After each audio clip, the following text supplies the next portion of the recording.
It's about that time of day again. My name is Joseph. Tuesday evening, January the 9th. Welcome back to your nightly newsletter. We're covering crude oil, S&P, Nasdaq, gold, and euro this evening.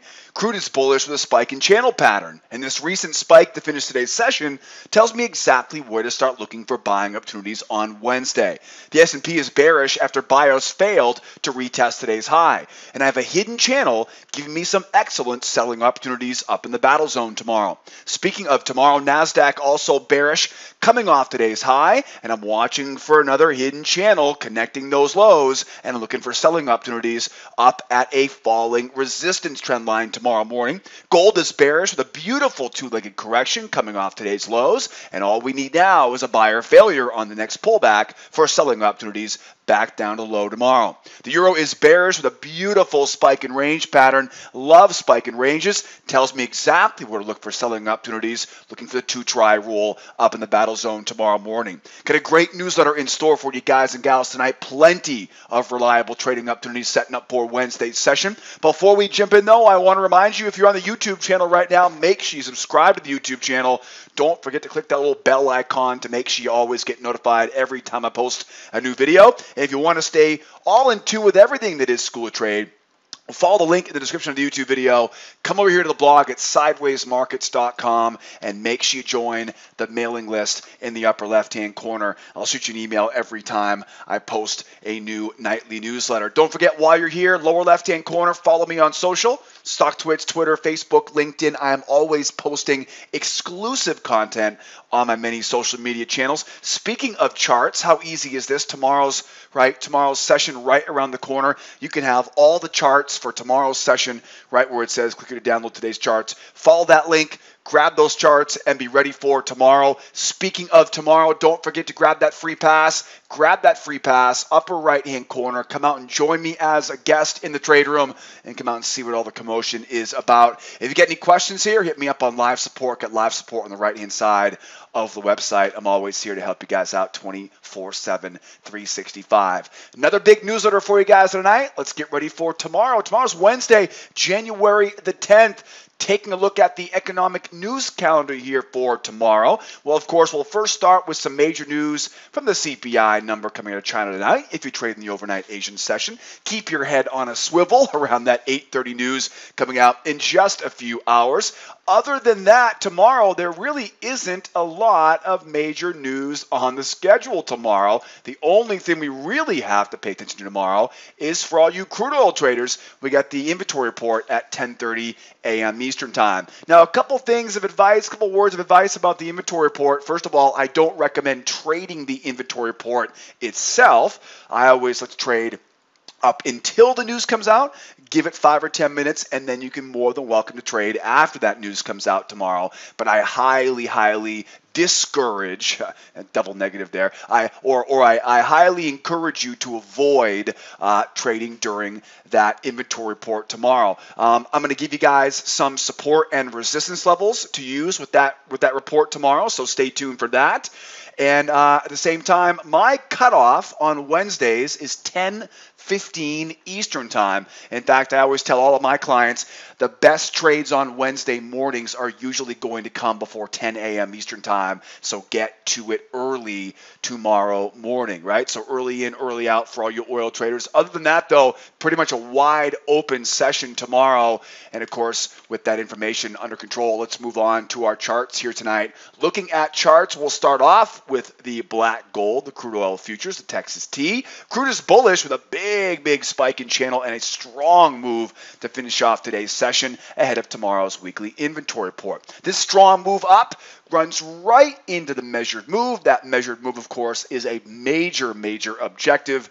And of course, whenever we reach an objective, we expect to see some profit taking, two-legged pullback, and a retest of that high. So you can see here, day starts off obviously with a trading range environment. If for some reason these buyers fail, we will look for that trading range to become a target and a magnet for sellers later on tomorrow. So we'll keep an eye out for that. In addition to that, strong spike up here in the afternoon session, pulls back, makes a new higher high, draw that trend line off the highs, copy and paste down to the lows, and there, of course, creates, right, your buy off of that low. Pretty easy, right, to trade a spike in channel. Let me repeat that again. Strong spike up, right? Strong spike up, pulls back, makes a new higher high. Once you have that new higher high, draw that trend line across, copy and paste that trend line down to that low, and that tells you exactly where to be looking for that buy. A beautiful way to finish up your Tuesday trading session. So of course, it looks like I wasn't the only person waiting for a buy off of that moving average. You can see it looks like everybody else was waiting for it too, and they sent the price rocketing higher up to that measured move. Measured moves are great, symmetrical price extension, strong move up, right, pull back, measure that, right, measure that. Again, symmetrical extension there for us. Now, what I always look for when it comes to a measured move is a two-legged pullback and a retest, right, and a retest of that high. There are a couple ways in which we can do this, and that's the basic plan here for tomorrow. The only real variable for crude is that inventory report. As I mentioned earlier, after 10 a.m. tomorrow, all hell breaks loose because that 10:30 report, and so we'll see kind of where the dust settles after that news comes out. But as far as leading into the report tomorrow, looking for that pullback and a retest of that measured move. Now, I always like to play that game. What if price goes up? What if price goes down? Right? What if price goes sideways? Let's get ready for whatever may come our way here tomorrow. First of all, we'd love to get a pullback on this. A pullback would definitely be ideal. An easy way to think about this would be get back below that moving average. Whenever we get to a measured move, it's a major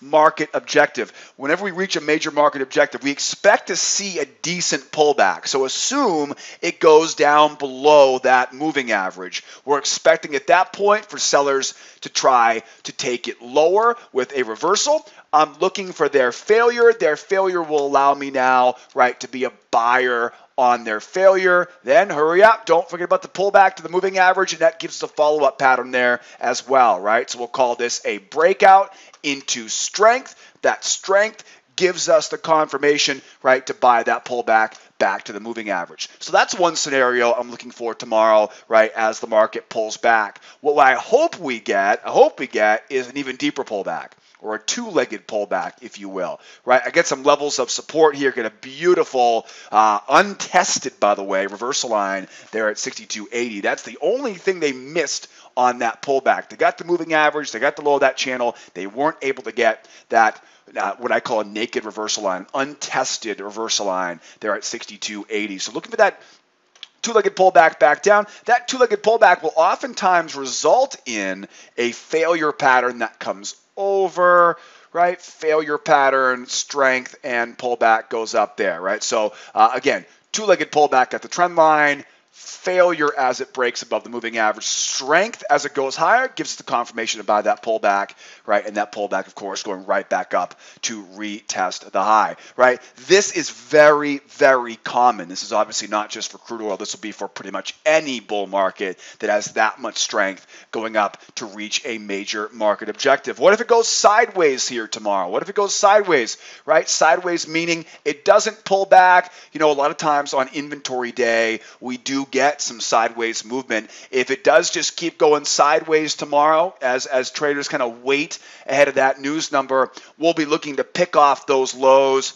right? Looking to buy down below that low, right? So looking for traps, looking for failures, right? And try to buy going right back up to retest that high. So watch out for a possible spike and range, right, forming. We have the spike already. If we don't pull back, right, far enough off that high, then we start looking for that move going sideways, right? A little trap low and back up we go here as well. What else, right? What else? What if price keeps going higher tomorrow? What if we come out tomorrow and this thing is still, right? What if it's still going? Well, One very common trait of a spike in channel is they oftentimes break out into new spike in channels, right? Because it's a strong trend, right? That's how you get a spike in channel. So we already have this spike going higher here, right? We know if it starts going sideways, we're looking for that spike in range. But hey, I mean, if it keeps going, right, this thing keeps going higher here, right? Well, I'll be looking for possibly another spike in channel, right? And you guys know the way that goes, right? So strong move up, pull back,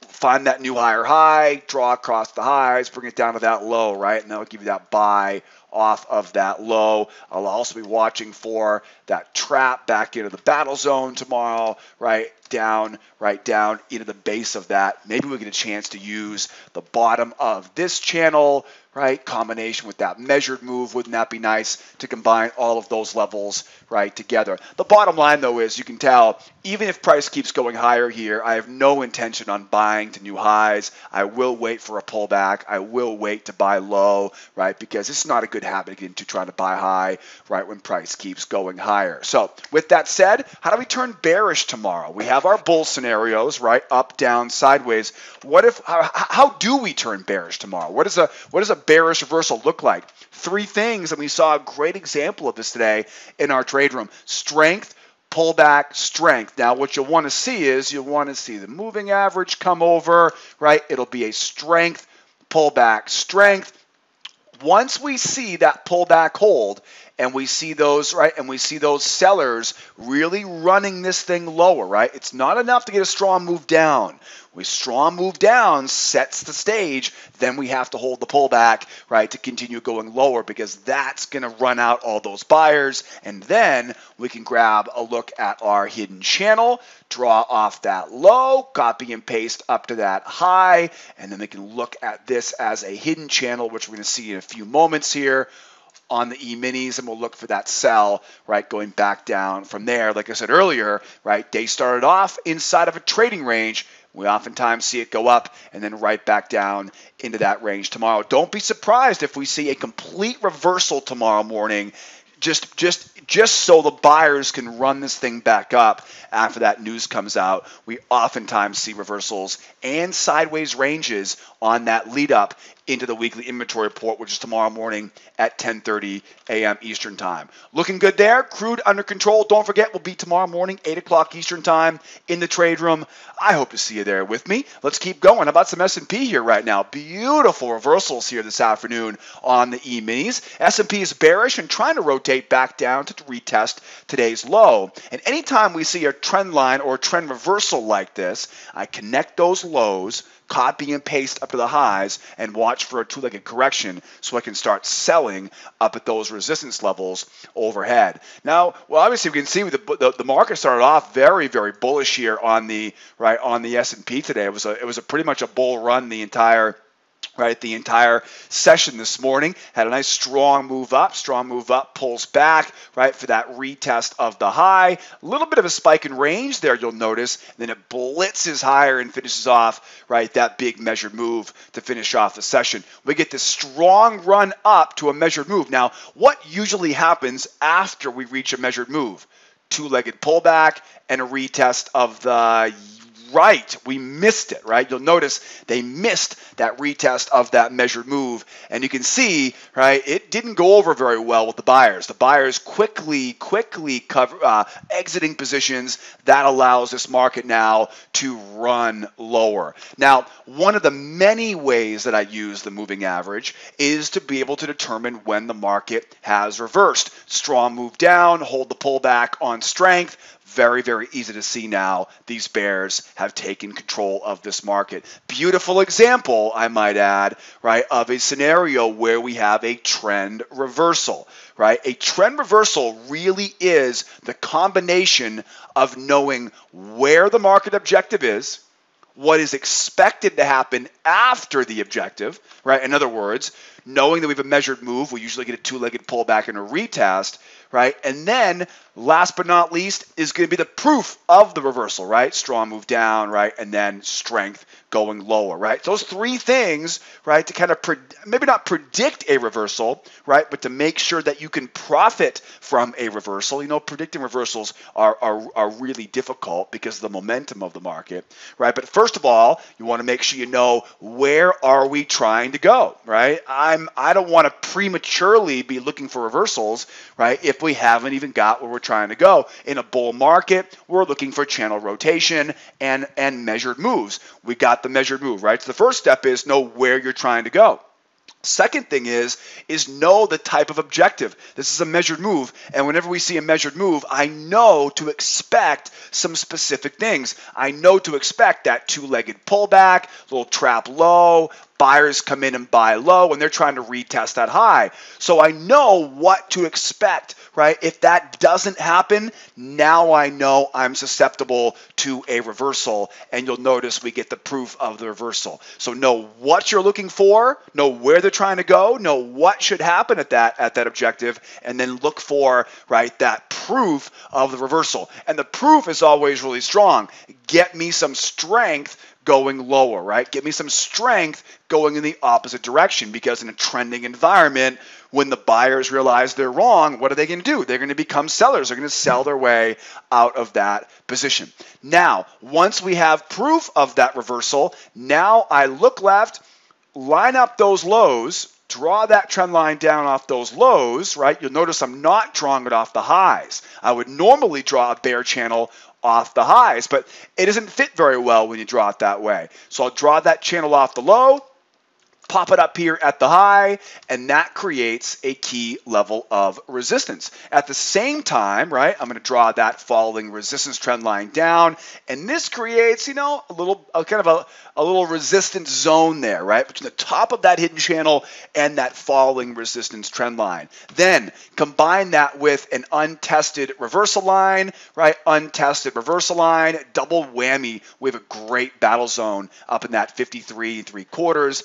up to 55 even. Now all I need is a two-legged pullback up into that level of resistance. It oftentimes leads to buyer failure at the moving average, up, failure, and back down, right? And we're looking for that move back down. That will usually create a new measured move, right? That will usually create that new measured move, right? So there's your A, there's your B, right? There's your C, and there is your D. And of course, anytime we have a trend reversal, we're always targeting the opposite side, right? We're always targeting the opposite side of that trading range, right? Which is down at that 42 3/4. So now that we know the overall structure of the market, what if price goes up? What if price goes down? What if price goes sideways? Price goes higher here. You know half the battle. You don't have to plan at this point, right? Price goes up. I want to get above that moving average and sell it back down. Price goes up. Maybe we don't clear too far above it, right? But we get a chance to use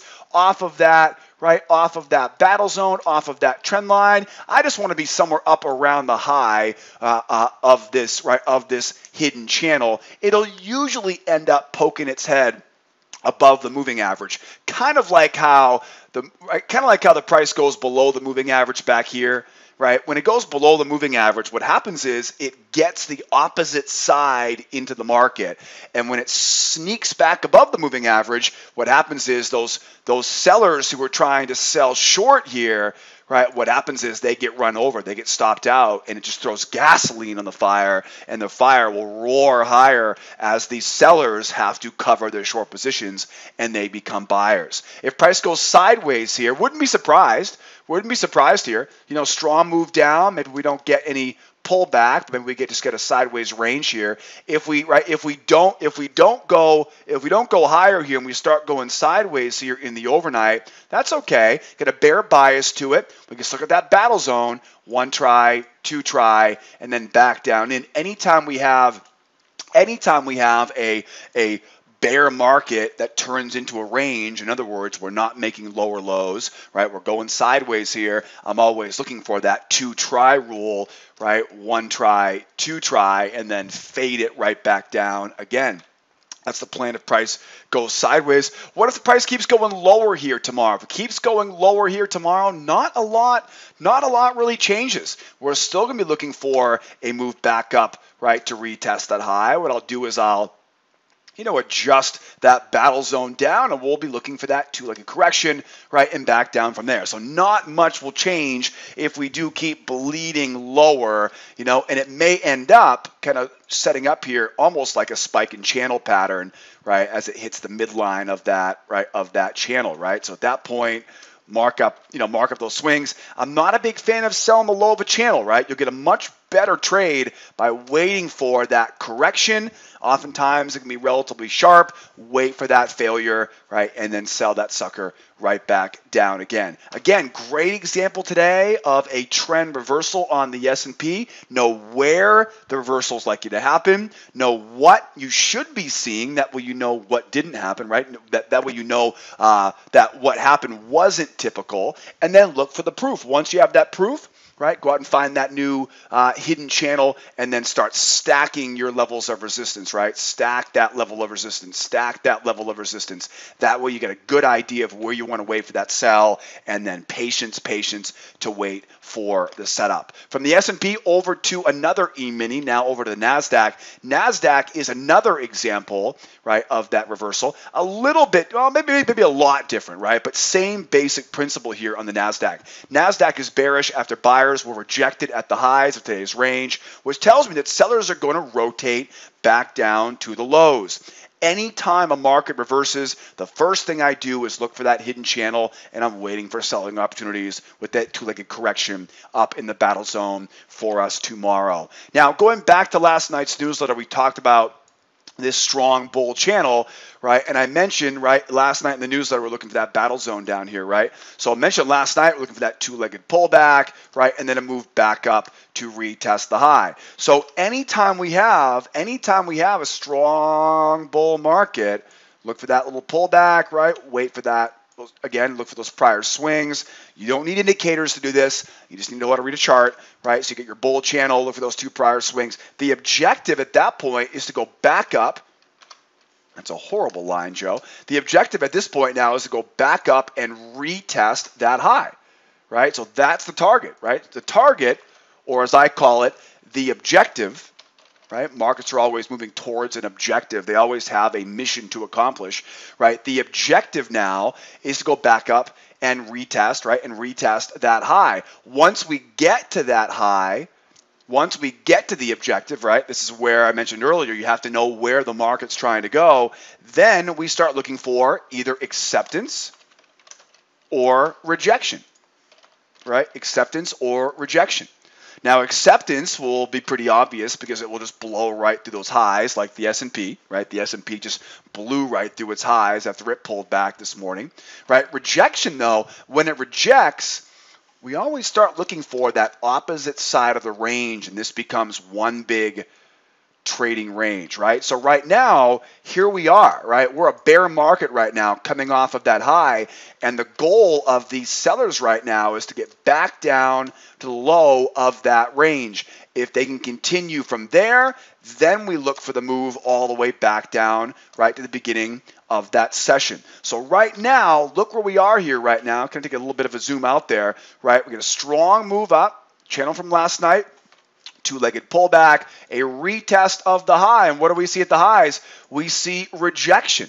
I did a video a few months ago on the topic of rejection strategy, right? Acceptance or rejection. And of course, that rejection you can see here, quite obvious, right? It's quite obvious that they weren't able to do much more than retest that high. Then, of course, we see that strong move down, hold the pullback, and run. So now we know where they're hunting for, right? They're hunting for that low down there at 67.25. You'll notice, though, we draw a trend line up off those lows, always watching for rising support. We draw that trend line up off of that low, and that reminds us, don't chase after this move, guys. We don't want to sell into that low. connect those lows, copy and paste for the high. This one's a little bit different. Like I mentioned, there's a little bit differences here between the S&P. I don't think we're going to get as much space open to sell into that support, right? I don't really want to sell into that support. So instead, let's be a little bit more patient, try to get up above it, get through it, and then we can use it on the opposite side as resistance. So up around that battle zone, really what I'm trying to do with this is try to get away from that trend line, right? Trying to get away from that rising support trend line. And then if we can get below it, I can use that trend line as a level of resistance. The target here for those bears is to get back down to that 67.25. If we can get through it, I'll gladly use that level as resistance as well, right? But I have to get through that level first, and then we can, of course, make that move going back down, right, to retest that low. What if price goes up? What if price goes down? What if price goes sideways? Price goes up, looking to sell here. Hopefully we can get it above the moving average here. That would be ideal, because then again, then we have enough space, right, to be selling into, right, to be selling into that, right, into that rising support trend line. At the same time, right, at the same time here, if price goes sideways, which won't bother me whatsoever, strong move down, right, sideways range, one try, two try for the buyers, and looking to sell up above the high of that range, that wouldn't be bad at all tomorrow either. If the price goes lower, if we keep kind of bleeding lower here without much of a pullback, not to worry, we'll be looking to use that level of resistance. Looking to use that level of resistance here as you know, again, a key level of resistance on the way down to that target, right? So the moral of the story is, as the price moves lower, we'll clear through that level of support, try to use it as resistance, and then again finish off that move right down to that 67.25. Now remember, once we get down to that 67.25, we should start seeing the buyers try, keyword try, to make a move up to retest that high. So be very careful, guys, selling down into this area, because obviously it's going to be a key area for that range rotation. So get below it, use it as resistance, and then we can keep selling from that point forward. Let's see here. What else? What else? As the price goes higher here, what would it take to become a bull market? Very interesting scenario here, because if you get a strong move higher and they try to hold that pullback, it's going to be difficult for us to want to buy into that high. So I think your best bet is going to be, if they do hold that pullback, get that up here, right? If they do hold that pullback, get that moving average up above the top of that range. And then, of course, you got that big measured move. That'll work as a target for us tomorrow. And then possibly here, depending on what it looks like when it gets there, right, possibly a larger channel here as well, right? So we're going to keep an eye on that larger channel. We'll see how the market reacts to that tomorrow as well. We don't know enough about this market yet. We'll see how the price action looks tomorrow. And again, don't forget, 8 o'clock Eastern time, right? We'll do it together tomorrow morning. Let's keep rolling here. How about some gold? Over on the gold, boy, gold is bearish with multiple channels to work with tomorrow. The most recent channel has recently broken, so I'm looking for selling opportunities with buyer failures on the next pullback to this moving average. The larger channel is also on my radar for tomorrow, giving us selling opportunities up around the midpoint of that triangle from last night's newsletter. Speaking of last night's newsletter, we had a range on last night's newsletter, right, if you recall. And once we saw that strong move and they held that pullback, right, that is a successful breakout, strength, pullback, strength. So as soon as we came in this morning, this market was bearish, right? We didn't have any range to work with today. Oftentimes a range yesterday will hold back in that range.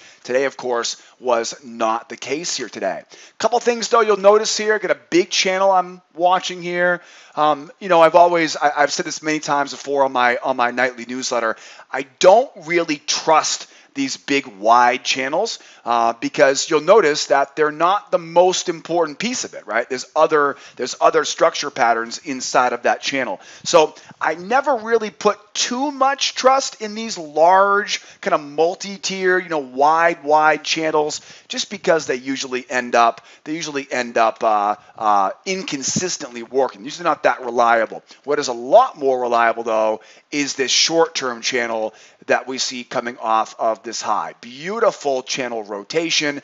That's the name of the game when it comes to a channel, right? Rotation. High to low, low to high, high to low, low to high, high to low, low to high, right? And of course, we're looking to sell right back down again. Now, with that said, we get a measured move coming off that high. Measured move, of course, tells us look for that two-legged right pullback and a retest of that low. So sellers are trying to sell right down to retest that measured move. The big problem we have right now is that we are so close to that low, we're not going to have a lot of sellers that want to sell down here.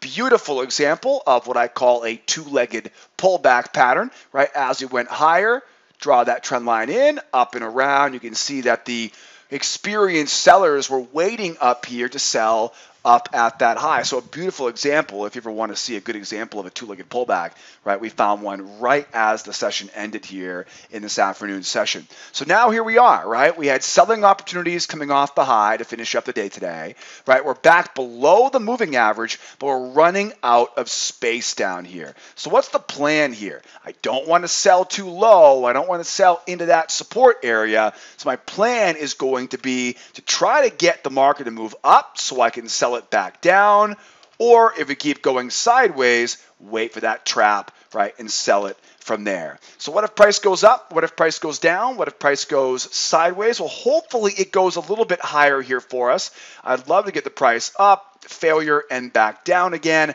Again, we found a great selling opportunity earlier on, just as the day finished up here on gold. Now we're too low though, so I want to get up, moving average coming over, buyers fail at the moving average, failure, pull back, right, and back down, right, failure, pull back, and back down from there. So that's, again, a very common pattern, happens on almost every liquid market that has a good, strong trend. So we'd like to get the market up, right, so we can sell it back down again. If the market goes sideways here tomorrow, if we go sideways here, easily could go sideways just because of the fact that there's no real space to the downside. If we're going sideways tomorrow, I'm sticking to the sell side, right? Strong move down into a sideways range. We look for that two try rule, one try, two try, and then back down in, one try, two try, and then back down in. That'll be the plan for, right, that one try, two try here for the buyers. Once those buyers fail on their second attempt,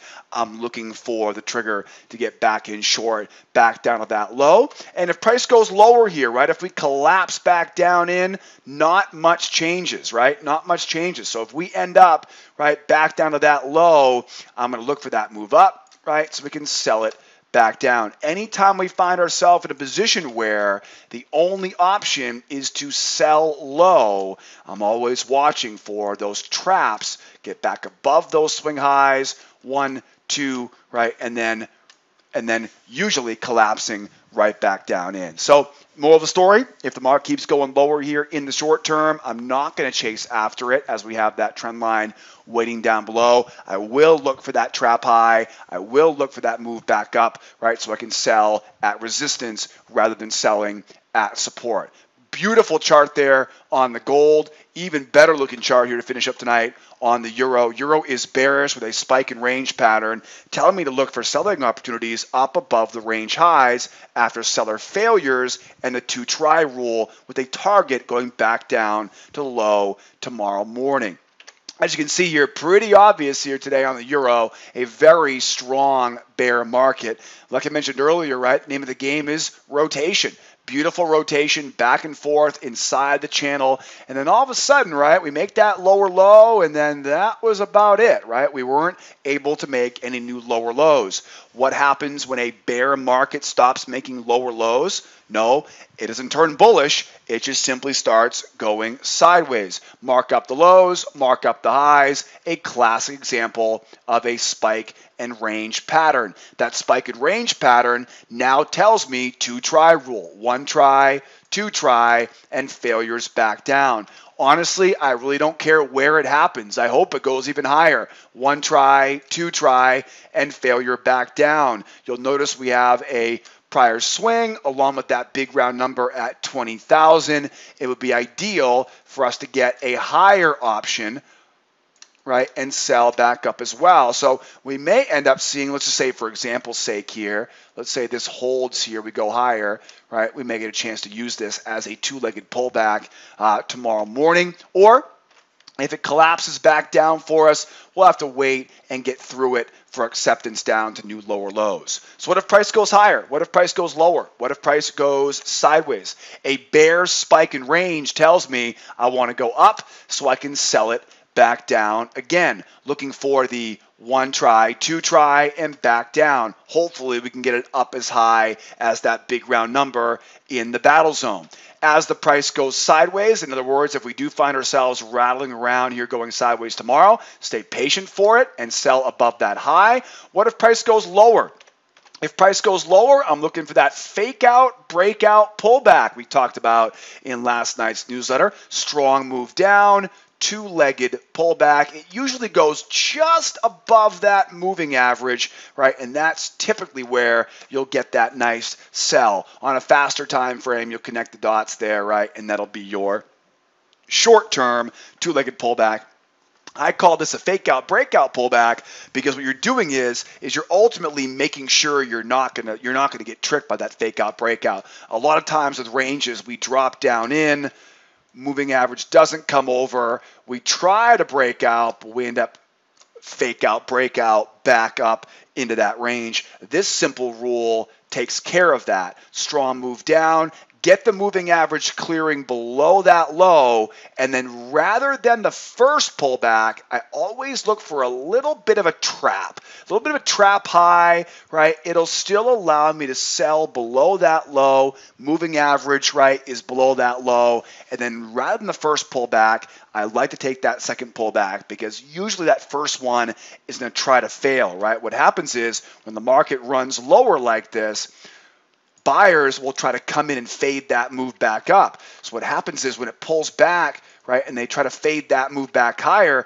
I now know where their stops are, right? I know where the stops are for those, right, for those buyers. It's not a bull market. So all I'm going to do now is run those stops. Those stops are sitting ducks, and all we're going to do is run those stops, and you're usually going to get a quick first target, and oftentimes it produces a really big run into a new spike and channel pattern as those buyers who are trying to call a bottom, they get run over. So get that moving average below the range, not looking for the first one, right? Look at that second one, and then we're off the races to the downside here tomorrow. Euro looks great. Euro looks good. Get some reversals on the E-minis. We got major news tomorrow on the crude.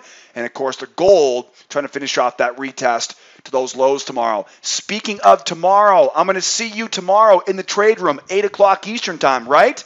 If not, don't forget to grab that free pass. You can grab a free pass by joining our free trial on the homepage of our schooltrade.com website. While you're here, and I'll put the link in the description of that YouTube video for you. So dig on to the description of the YouTube video and you'll find the links for this website stuff. Join our beginner, intermediate, and advanced levels of membership. We get a great membership level for everyone here at School of Trade. And if you have any questions, hit me up on live support. I'll be here standing by 24/7 to answer all of your questions. We've had an incredible year so far. I hope to see you tomorrow morning with me in the trade room at 8 o'clock Eastern time. If I don't see you tomorrow, though, shall we do it again tomorrow evening? Same time, same place, before 8 o'clock Eastern time, the newsletter?